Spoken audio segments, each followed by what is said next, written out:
So last year, my wife and I had a smaller, much smaller, probably 2.5 times smaller than this, sand filter system. And I convinced her this year, I said, why don't we invest in a bigger sand filter? Because what I noticed is we have a skimmer on our pool, and when we would be in the pool swimming, I noticed that if there was a bug on the water, I would always have to do this to make the bug go towards the skimmer. And I'm thinking, why don't we have enough water flow? So we went ahead and invested in this AquaStrong 2 horsepower swimming pool pump, and I am telling you, this thing is amazing. I have never seen our water swirl and filter the way it's been filtering. So just a real quick setup. This is your skimmer. We hard plumbed everything. We switched to PVC pipe as opposed to that cheap flexible pipe that these pool comes with, and this is definitely worth it to do this.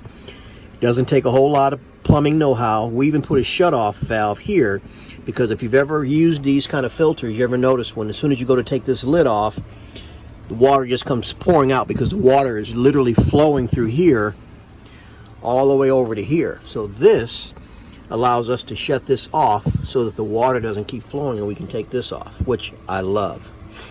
So water goes from the pool into the basket, it strains, comes out of here, goes into the filter. If you look at the top here, you can see it has filter, it has waste, closed, has backwash, recirculate, and it also has rinse.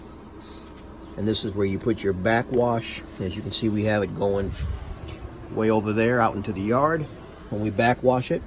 So once it goes in here, now this particular filter, my wife and I fell in love with the little filter balls that they sell, because we didn't like using the sand because it's messy, it's heavy, and the little balls I love because I think they filter even better than sand, and you can wash them at the end of the season, which I love. So as it comes out of your pump,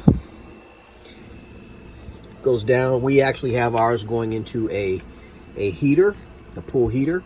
It goes in there, then it comes out of the pool heater and then back into the pool. I would highly recommend this pump. We've had 3 or 4 pumps since we've had this pool, and this is by far worth the money. This again is the AquaStrong 2 horsepower, very easy to set up. Wants you to ground it. As you can see, our pool heater needs to be grounded, so what we ended up doing was we grounded the pump to the same grounding rod that we grounded the heater to. And then all you do is plug it into a regular 110 outlet and you are good to go. But I'm telling you, I love it. I can't say enough good things about this.